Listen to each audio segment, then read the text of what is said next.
So I figured I'd do a quick little video. I've gotten questions about runners and how you get them to fit up, and then also after you weld them, how you keep them square, or you keep them true to where they still fit up as you had them fitted up before you welded them. Now, with certain products, a lot of the stuff that I will do individual welds. Like for the second runner that goes from this portion of the collector over to this first port here, I split it up. I know I need, this measurement, this 90, this measurement, this 45, and then so on and so forth. So what I do is I just cut them in mass, and then I just weld them. So I just weld them like this. Weld, weld, weld, weld. So then I have these pieces, and then I can fit them up on the engine per manifold and get them all fitted just right, so that once the product is done, the manifold fits on like it should. Now with other products or other jobs, you may find it easier to just build the whole runner. And when doing that, you need to compensate for pulling. And that also depends on where you're starting your weld. So if you're going to start your weld on the outside of the joint on a 90, generally it'll want to pull it out. If you start on the inside, you will get some pull in. It's the same with any and all joints that you weld up. There's always going to be, a cause and effect, so to speak. Now, what I have found welding with positioners is that effect happens way less than if I'm welding in position with a vise. Simply because with a positioner, you get constant heat, you go around, and that's it. So there's not a whole lot of deflection when welding on a positioner. However, if you're welding with a vise or just on a bench, which most of you likely are, you have to take into account that where you start and where you stop will have an effect on how the runner pulls. And generally, per joint, I would add like a 1/16 or so lengthwise on straights. And then there's other ways too that you can compensate for, like if a runner shrinks up. Like I've showed a video before where when I weld this joint here on these, if I don't give it enough room here, or if it's just dead square even before I weld it, what'll happen is it'll pull in just ever so slightly. And then I just have to put this in a press and just give it a little bit of a squeeze right here. And by a little bit, I literally mean a little bit. Once the ram hits the material, I maybe give it 2 more pumps, and that's it. It's literally just a little, it relieves the tension in that joint and just pushes it over just enough. You can always do more. You can't ever go back. So, yeah. So those are just some quick little tips, but yeah, so that's kind of like the basics there within regards to how I kind of go about making runners. I do so many of these things that I just find it easier to do them in individual pieces. And then I go through and mock them all up, tack them all up, and then weld them like this. And then what this allows, so I'll weld these joints up on both these. And then the last one is this joint to this straight here. And so what that allows is me to be able to grind and get it to fit just right. And with these runners especially, I do this simply because of how long it's got to go. I mean, this straight section here is over 12 inches long. So it's got a lot of margin for error. 1 degree on this end can add a huge difference over here on this side of the motor. So that's how I do these. But I figured I'd give you guys just a little bit of a tip video, I guess you could say, on how I do the runners and everything, how I get them all fitted up.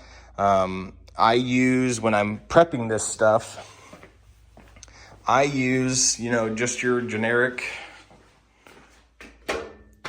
belts. And then I set my backing plate at that angle so that I can bevel the pieces and get that fit just right.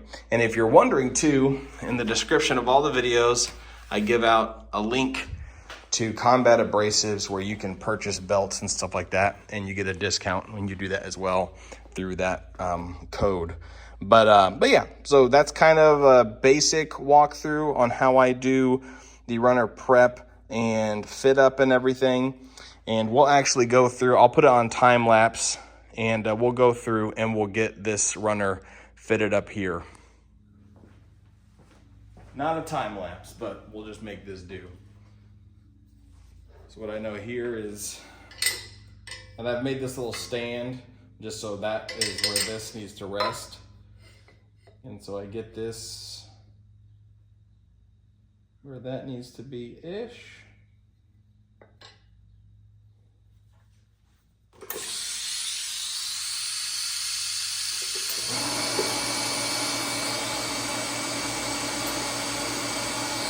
Make sure you do your safety squints. And so even just doing those couple tacks right there, that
you may have seen that in that clip there where you're like, oh my goodness, that fit is horrible.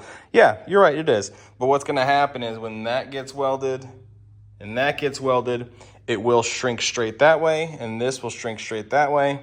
And I also cut these lengths, these straight lengths here, that length there. I cut that one longer so that in the final assessment, I can grind and get it fitted just perfectly. So, another thing too, people have asked, you know, how do I get runners to fit and everything? And another aspect of that is obviously, you know, figuring out what bends you need for what.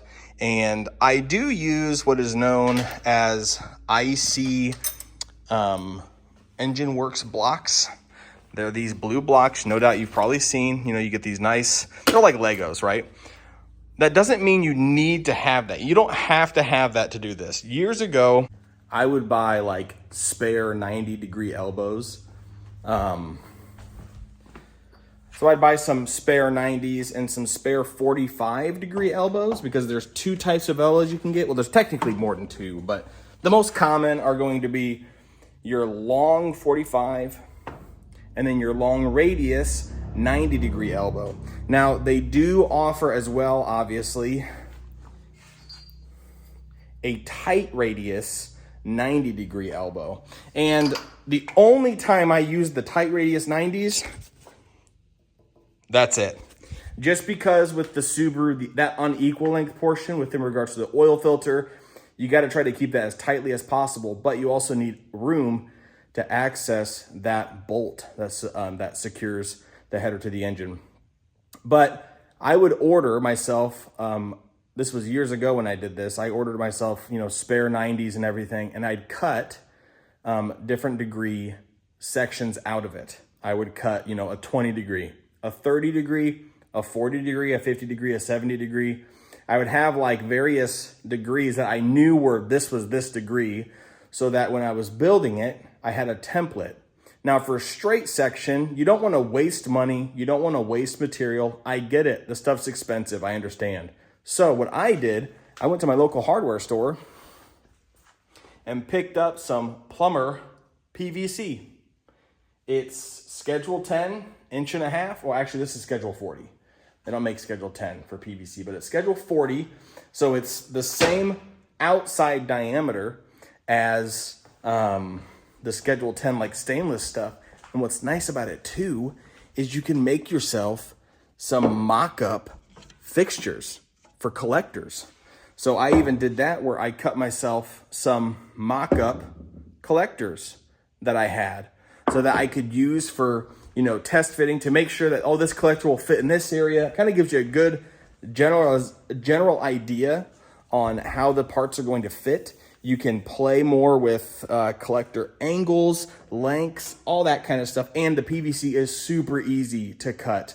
Now, in order to cut the collectors and to cut the bends, there are a couple places you can go. I'm not sure if PRL offers the cutting fixtures anymore, but years ago, I think they still do, but PRL sold these fixtures both for 1.5 inch and then 1.25 inch materials. And then LPS Fab,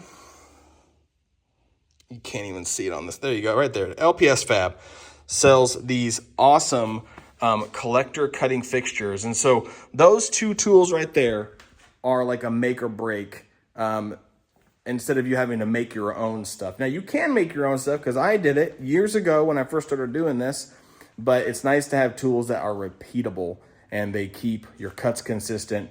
But yeah, so, you know, fitting this stuff up, it does take time, finesse. When in doubt, you know, you just give yourself a little bit more length on straights. And that's kind of why I do the runners in portions. I gave myself a straight here that was just like, I think 1/4 inch or 1/8 inch longer than I had initially measured, because I figured once I get this welded up and this welded up and I go to test fit it, if it doesn't fit perfectly, then I can either cut 1/8 inch off or I can bevel it, sand it down, grind it down to fit. I can grind a little bit off the face there. There's so many avenues that you can make adjustments. Another thing too that I had mentioned earlier was squeezing runners to make stuff fit. And when I say squeeze, I mean literally squeeze. I made myself a little, like just flat plate that goes there. And then you put this in there and you do it on the bends, not the straights. So you would just give it a little squeeze and that'll lengthen that just enough to where it'll change. Like in this case, it pushes this out to where that'll fit better. On a straight shot, it'll, you know, give you more length. So just a couple small areas where knowing these small little tips and tricks can make a big difference in you either wasting a runner that you just welded up, you spent money on argon, welding material, time, and saving yourself those commodities can be a big deal. It's also tips and tricks, right? We live and learn. I still learn things day to day, especially when doing big batches of stuff. You learn new tips and tricks, but I hope this helps to some extent. You know, the welding portion is fun, and I think that's why a lot of us get into this, because we're like, man, we want to weld, but the fabrication is where the real work is. And so trying to find these small tips to help you not only save money, but also make a good end quality product for either yourself or for the customer is really what it's all about. So again, hardware store, you know, some good old PVC tubing. I mean, I even use it for, you know, cutting notches to make sure that these will fit on certain parts and stuff. And yeah, so hope that helps. Again, if you would like to support the channel, obviously the store for the Teespring is linked to the channel, but then there are also, you know, links to a lot of the companies that I use their products for, like the EverLast Typhoon 230. This thing is amazing and couldn't be happier with it. I had mentioned earlier, you know, the abrasives, the combat abrasives belts, those things are amazing. Jag 10 tools, they offer a wide range of cutting, you know, spiral bands for cleaning out insides of tube and all that kind of stuff. I got a link down there for that. I got links down there. If you want to support the channel, the best way to do it is to not only buy merch, but to use those links. Like, share, and subscribe. And I'm going to try to continue to pump out content. It's just been crazy lately, as I had mentioned in my short like last week. But yeah, we're just going to keep on going. We're going to keep, pushing forward, because that's what we do, right? All right, guys, stay safe. Have a good one, and I'll talk to you guys later.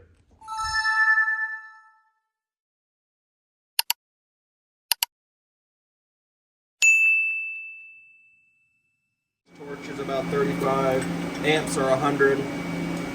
Rotation's about, I don't know, 1 RPM, 1.2 RPM.